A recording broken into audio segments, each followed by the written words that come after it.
नमस्कार दोस्तों, उषा की आवाज चैनल में आप सभी का स्वागत है। हमारी आज की कहानी है तुम आजकल खुश नहीं दिखते, कहो तो मैं ये काम छोड़ दूं। अजी सुनती हो? सुरेश ने अपनी पत्नी दया को आवाज लगाई। हमारी पायल के लिए मुकेश बाबू ने अपने सुपुत्र दीपक का रिश्ता भेजा है। क्या? वही दीपक जिसकी पिछले साल ही सरकारी नौकरी लगी है? उसके लिए तो काफी अमीर घर के रिश्ते आ रहे होंगे। हमारी पायल को कैसे मांग लिया उन्होंने? सुरेश खुश होते हुए बोले, आखिर बेटी किसकी है, इतनी सुंदर सुशील। फिर मुकेश जी से मेरी दोस्ती भी तो बहुत पुरानी है। देखना, राज करेगी दीपक के साथ उस महानगर में। वो यहाँ की तरह कोई छोटा मोटा शहर नहीं है। पूरा दिन घूमने फिरने मौज मस्ती में निकल जाएगा और फिर परिवार बढ़ेगा तो वक्त निकालना भारी हो जाएगा। जल्दी ही बात बढ़ी और एक माह के भीतर ही पायल दीपक की दुल्हन बन गई। पायल एक पढ़ी लिखी खूबसूरत लड़की थी जिसके अरमान थे कि पढ़ लिख कर कोई नौकरी करेगी, लेकिन पिता के आदेश के आगे उसकी एक ना चली। शादी के बाद कुछ दिन वाकई में कैसे कटे पायल को पता ही नहीं चला। उसके माँ बाप उसके चेहरे की चमक से जान जाते कि वो कितनी खुश है। दीपक सुबह 8 बजे घर से निकल जाता और शाम को 7, साढ़े 7 ही घर आ पाता। उसका ऑफिस घर से कोई 20 किलोमीटर की दूरी पर था। इतने लंबे दिन में पायल बोर होने लगी थी। दीपक को शाम को खाना खाते ही नींद आने लगती और पायल सारे दिन की उससे बात करने की भूखी सी रहती थी। दीपक उसके साथ होता जरूर, पर जैसे होकर भी नहीं होता, बल्कि उसके जोरदार खर्राटे पायल का राह सा चैन भी छीन लेते।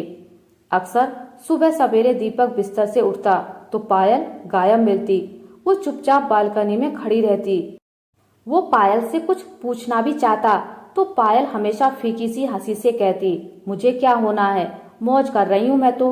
दीपक समझ नहीं पाता कि इसके दुखों का क्या कारण है।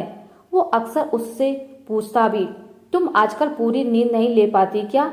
इस पर पायल कहती, किसने कहा आपसे, मैं पूरे दिन सोने के अलावा और करती ही क्या हूँ। वो व्यंग से बोलती और दीपक चुप रह जाता।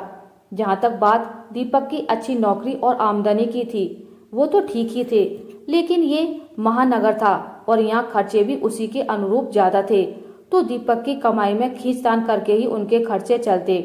दीपक अक्सर ये बातें अपने दोस्त आयुष से करता, जो एक विज्ञापन कंपनी में काम करता था। उसने पायल के बारे में जितना दीपक से सुना था, उसे सुनकर एक दिन वो बोला, मुझे लगता है भाभी मेरी कंपनी के लिए काम कर सकती हैं, कभी मिलवा उनसे। दीपक ने कहा, वो एकदम घरेलू है, वो कैमरा फेस नहीं कर पाएगी यार, छोड़ ये सब काम, उसके बस के नहीं। दीपक ने उसे टालना चाहा। आयुष ने जब उससे होने वाली मोटी कमाई का हवाला दिया और पायल की बोरियत खत्म होने का फायदा सुझाया तो दीपक को बात जच गई। अभी तो हमारी कोई औलाद भी नहीं, तब तक तो मैनेज कर ही लेगी वो। दीपक ने ये भी बात जब पायल को बताई तो पायल के दुखी मन के रेगिस्तान में झरने दिखने की खुशी के समान प्रतीत हुई। फिर भी उसने दीपक से कहा, अगर आप खुशी खुशी करने दोगे तभी हाँ करना, नहीं तो मुझे घर में रहने की आदत पड़ ही चुकी है। दीपक ने कहा, बिल्कुल, मैं पूरी खुशी से कह रहा हूँ, तुम 4 पैसे कमाकर घर में ही लाओगी, उससे कुछ अच्छा ही होगा और सबसे बड़ी बात, तुम्हारा मन लगने लगेगा। अब पायल बिजी हो गई थी। उसकी पहली विज्ञापन फिल्म हिट हो गई थी। फिर तो उसकी कई छोटी मोटी फिल्म सफल हुई और वो रातों रात स्टार बन गई। कल तक पायल दुखी थी कि समय कैसे कटे, पर आज दीपक दुखी था कि पायल का साथ कैसे मिले। अब पायल दीपक से भी देर से घर में आ पाती।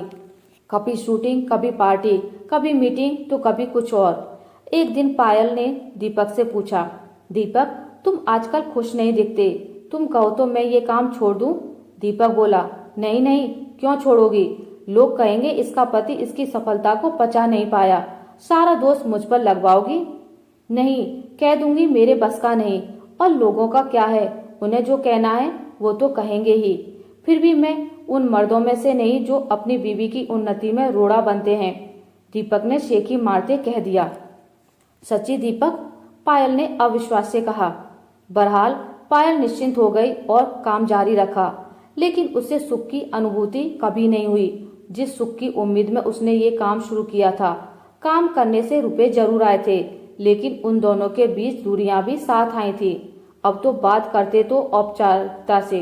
दीपक हर समय पायल पर शक करता कि कहीं ये मेरी नजरों से दूर रहती है तो किसी से चक्कर तो नहीं चल रहा है इसका।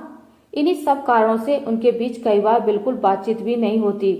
एक दिन दीपक जल्दी घर आ गया। वो बहुत निराश था कि पायल तो घर में मिलेगी नहीं, इसलिए जाकर बस सो जाऊंगा। लेकिन घर पहले से ही खुला हुआ था। जल्दी से अंदर घुसा तो सामने पायल खड़ी थी। वो बहुत सुंदर लग रही थी।